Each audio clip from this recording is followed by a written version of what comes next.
आप समझते हैं कि बीजेपी हिंदुओं की पार्टी है, हिंदू हितैषी पार्टी है, लेकिन मैं कहता हूं कि बीजेपी हिंदू विरोधी पार्टी है। क्यों, कैसे, आज हम इसी की बात करेंगे। नमस्कार, सलाम, बेबाक भाषा के पॉइंट टू पॉइंट कार्यक्रम में आपका स्वागत है। मैं हूं मुकुल सरल। आज बात बीजेपी की हिंदू विरोधी नीतियों की। आप कहेंगे कैसी उलटबाजी कर रहा हूं।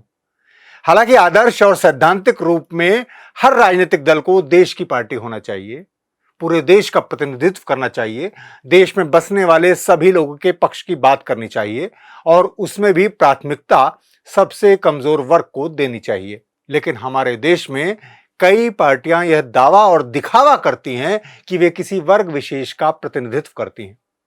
हालांकि कमजोर और वंचित वर्ग के लिए अलग से पार्टियां बने और उनके हित में कुछ नीतियां लागू करने का दबाव बनाएं, इसमें कोई गुरेज नहीं है। लेकिन जब तथाकथित मुख्यधारा से जुड़ी देश की पार्टी कहने वाली ऐसा दावा करती हैं कि वे किसी बहुसंख्यक वर्ग की हितैषी हैं, तो सवाल उठना लाजमी है।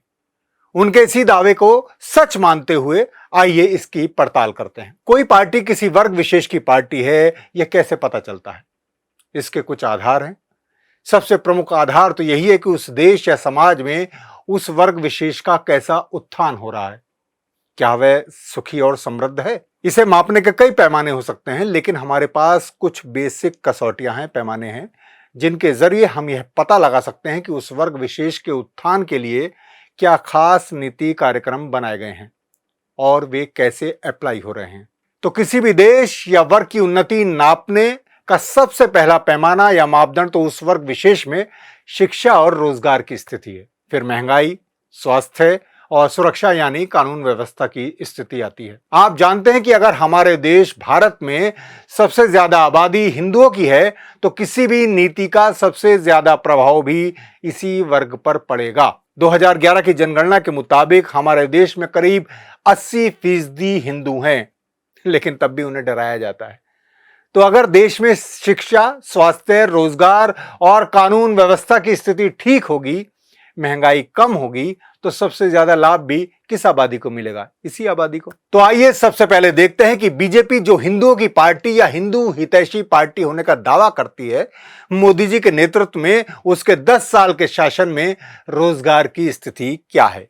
CMIE यानी centre for monitoring Indian economy की रिपोर्ट के अनुसार भारत में बेरोजगारी दर 2024 के अगस्त में 8.50% रही। हालांकि सितंबर में इसमें सुधार हुआ और यह घटकर 7.80% हो गई।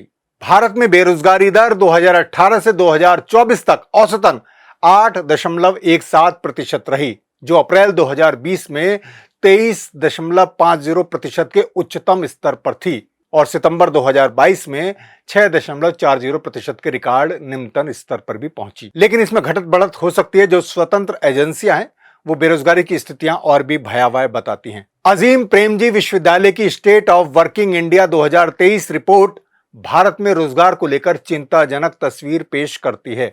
रिपोर्ट के मुताबिक 2019 के बाद से भारत में नियमित वेतन की नौकरियों के सृजन की रफ्तार कम हुई है। रिपोर्ट में दावा किया गया है कि भारत में 15% से ज्यादा ग्रेजुएट बेरोजगार हैं। यही नहीं, 25 साल से कम उम्र के स्नातकों के बीच बेरोजगारी दर 42% है। तो आप एक सीधा साधा गणित लगाइए कि अगर भारत में 15% से ज्यादा ग्रेजुएट बेरोजगार हैं, यानी 100 में 15, तो उसमें सबसे ज्यादा कौन लोग होंगे? वही जो 80% है। इसी तरह 25 साल से कम उम्र के स्नातकों के बीच बेरोजगारी दर 42% है, तो इसका भी अनुपात जोड़ घटा लीजिए। 20% अल्पसंख्यकों के बीच इस तरह बेरोजगारों की संख्या बनेगी 8 या 9 और 80% हिंदुओं के लिए 33-34। यह बिल्कुल सादा और मोटा गणित है। यह कम ज्यादा हो सकता है इस लिहाज से कि स्नातक या उससे ऊपर किस वर्ग के लोग ज्यादा पहुंच पाते हैं। तो इस लिहाज से भी यही कहा जा सकता है कि मुसलमानों में कहा जाता है कि शिक्षा का स्तर सुविधा और मौकों के हिसाब से कम है। यानी तय है कि अगर पढ़े लिखे नौजवान रोजगार का संकट झेल रहे हैं, तो उसमें सबसे ज्यादा हिंदू युवा ही होंगे और उनमें भी उच्च जातियों के युवा ही होंगे, क्योंकि उन्हीं के पास पढ़ाई लिखाई के सबसे ज्यादा अवसर हैं। अब शिक्षा का हाल देख लीजिए। भारत में साक्षरता दर 2011 की जनगणना के मुताबिक ध्यान रखिए, हमारे पास अभी तक 2011 की जनगणना के ही आंकड़े हैं, क्योंकि 2021 में मोदी जी ने होने वाली जनगणना अभी तक नहीं कराई है। तो इस हिसाब से भारत में साक्षरता दर करीब 74% है। इसमें भी महिलाओं का प्रतिशत 65% के आसपास है। और यहां यह भी तथ्य दर्ज कर लीजिए कि सबसे कम साक्षरता दर हिंदी पट्टी के राज्यों में ही है, जो बीजेपी का गढ़ माना जाता है। स्कूल कॉलेजों की बात करें तो पता चलता है कि भारत में कुल स्कूलों की संख्या 2021-22 में हुई गणना के मुताबिक करीब 14 लाख है। इनमें करीब 10 लाख सरकारी स्कूल हैं। विश्वविद्यालय अनुदान आयोग यूजीसी के मुताबिक मार्च 2023 तक भारत में कुल 1078 विश्वविद्यालय मौजूद हैं। इनमें भी 432 निजी विश्वविद्यालय हैं। कॉलेजों की बात करें तो शैक्षणिक वर्ष 2022 में पूरे भारत में 45,000 से ज्यादा कॉलेज थे। लेकिन नोट कर लीजिए कि देश के ज्यादातर कॉलेज निजी गैर सहायता प्राप्त कॉलेज हैं। तो सबसे ज्यादा युवा आबादी वाले देश में अगर साक्षरता दर कम होगी, स्कूल कॉलेजों की संख्या कम होगी, तो किसका नुकसान होगा? जाहिर है पूरे देश का, लेकिन उसमें भी सबसे ज्यादा नुकसान किसका होगा? वही जो 80% आबादी है। यही नहीं, संख्या के साथ साथ पढ़ाई लिखाई का स्तर भी देख लीजिए। देश के 25% 14 से 18 आयु वर्ग के छात्र कक्षा 2 की क्षेत्रीय भाषा की पुस्तक पढ़ने में असमर्थ हैं। आधे से अधिक युवा भाग के सामान्य सवाल हल करने में पीछे हैं। यह खुलासा कब हुआ था? कि वार्षिक रिपोर्ट जो आई थी, शिक्षा स्थिति रिपोर्ट असर 2023 में, उससे ये सामने आया। जनवरी में जारी इस रिपोर्ट के लिए 26 राज्यों के 28 जिलों में 14 से 18 आयु वर्ग के 34,745 बच्चों पर सर्वेक्षण किया गया था। रिपोर्ट के अनुसार ग्रामीण क्षेत्र में 50% से अधिक युवा गणित के सामान्य सवाल हल करने में पिछड़ते हैं। 14 से 18 आयु वर्ग के 25% छात्र ऐसे हैं जो कक्षा 2 की क्षेत्रीय भाषा की पुस्तक पढ़ने में असमर्थ हैं। इसके साथ ही करीब 43% छात्र अंग्रेजी के वाक्य पढ़ने में असमर्थ हैं। और उच्च शिक्षा का तो हाल और भी बुरा है। नई शिक्षा नीति आई है, एनईपी, उसे लेकर भी देश भर में छात्र आंदोलित हैं। तो ये शिक्षा की स्थिति है, और शिक्षा की स्थिति यही रही तो किसे नुकसान होगा? उसी 80% आबादी को।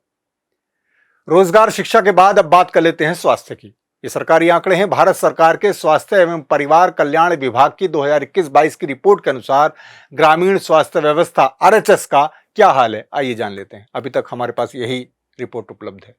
सामुदायिक स्वास्थ्य केंद्र यानी सीएचसी में सर्जन की 83% से ज्यादा कमी है। प्रसूति एवं स्त्री रोग विशेषज्ञों की 74% से ज्यादा कमी है। चिकित्सकों की 79% और बाल रोग विशेषज्ञों में 81% से ज्यादा कमी है। इस प्रकार आज की आवश्यकता के अनुसार कुल मिलाकर सीएचसी में करीब 80% विशेषज्ञों की कमी है। यह हाल है। देश के स्तर पर पीएचसी यानी प्राइमरी हेल्थ सेंटर में एलोपैथिक डॉक्टरों की भी बेहद कमी है। शहरी स्तर पर स्वास्थ्य व्यवस्था का हाल क्या है? 31 मार्च 2022 तक के आंकड़ों के अनुसार भारत में कुल 6118 यूपीएचसी यानी अर्बन प्राइमरी हेल्थ सेंटर कार्यरत हैं। शहरी जनसंख्या मापदंडों के अनुसार यूपीएचसी की लगभग 40% की कमी है। यूपीएचसी में 18% से ज्यादा डॉक्टर कम हैं, 17% फार्मासिस्ट, 17% के करीब लैब टेक्नीशियन, 19% के करीब स्टाफ नर्स की कमी है। अगर आपको इस विस्तार से स्वास्थ्य व्यवस्था का अध्ययन करना है तो आप स्वास्थ्य एवं कल्याण मंत्रालय की वेबसाइट पर चले जाइए और पढ़ लीजिए, समझ लीजिए। तो स्वास्थ्य व्यवस्था नहीं होगी जिस देश में, तो उसका क्या हाल होगा और उससे किसका नुकसान होगा? देश का। लेकिन उसमें भी सबसे ज्यादा जो 80% हैं, जिन्हें मुसलमानों का हर समय डर दिखाया जाता है। महंगाई का हाल तो आप देख रहे हैं। पेट्रोल, डीजल, गैस की तो अब कोई बात ही नहीं करता है, क्योंकि यह तो अपने एक स्तर पर बन गया 90-100, और गैस का भी आप हाल देख रहे हैं 1000 रुपये से ऊपर, क्योंकि लंबे समय से इसी रेट पर बने हुए हैं।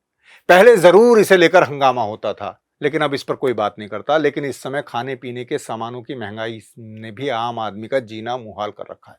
आप सब्जी मंडी जाइए, आप किराना की दुकान जाइए, आपको पता चल जाएगा हकीकत, दालों का भाव क्या है, सब्जियों का भाव क्या है। इसी तरह अब कानून व्यवस्था की स्थिति देख लेते हैं। ये देश के मापदंड है, कसौटियां हैं, जिसपे आप किसी भी देश, किसी भी वर्ग, किसी भी जाति को कस लीजिए। अगर ये बेहतर नहीं है तो उस जाति का विकास या उस वर्ग का विकास या उस देश का विकास नहीं हो सकता। भारत सरकार के गृह मंत्रालय के अधीन एनसीआरबी यानी राष्ट्रीय अपराध रिकॉर्ड ब्यूरो की रिपोर्ट में आपके सामने थोड़े से आंकड़े उसके दे रहा हूं। ये भी सरकारी रिपोर्ट है, ये भी कोई प्राइवेट रिपोर्ट नहीं है, स्वतंत्र एजेंसियों की रिपोर्ट नहीं है कि आप कहें कि ये गलत है। दिसंबर 2023 में जारी 2022 की रिपोर्ट के अनुसार, जी हां, अभी नई रिपोर्ट नहीं आई है, देश में हत्या के 28,522 मामले दर्ज किए गए थे। अपहरण के कुल 1,10,140 मामले और महिलाओं के खिलाफ 4,45,256 अपराधों का रिकॉर्ड है। इसमें 2021 की तुलना में 2022 में 4% की वृद्धि हुई है। बाल शोषण यानी बच्चों के शोषण की घटनाओं में 8.7% की बढ़ोतरी हुई है। बुजुर्गों के उत्पीड़न में 28,545 मामले दर्ज किए गए। वित्तीय धोखाधड़ी, ये बहुत बड़ी धोखाधड़ी हो गई है। अब इससे जुड़े केस 11.1% बढ़े हैं। साइबर क्राइम, जो एक नया खतरा हमारे सामने है, उसमें भी 24% से ज्यादा की बढ़ोतरी हुई है। और इन सब अपराधों में सबसे पहले नंबर पर है हमारा यूपी, जहां कहा जाता है कि रामराज है। हत्या, महिलाओं के खिलाफ अपराध में टॉप 5 में यूपी सबसे ऊपर है। इसके बाद बिहार, महाराष्ट्र, मध्य प्रदेश, राजस्थान आदि आते हैं। आपको बता दूंगा, महिलाओं के खिलाफ अपराध में पश्चिम बंगाल, यूपी, महाराष्ट्र, राजस्थान के बाद आता है। लेकिन आप जानते हैं कि वहां कोलकाता रेप मर्डर केस को लेकर सबसे ज्यादा हंगामा है। क्यों? क्योंकि वहां बीजेपी की सरकार नहीं है। इसलिए जहां बीजेपी की सरकार नहीं है, वहां अपराधों को लेकर खूब शोर शराबा है।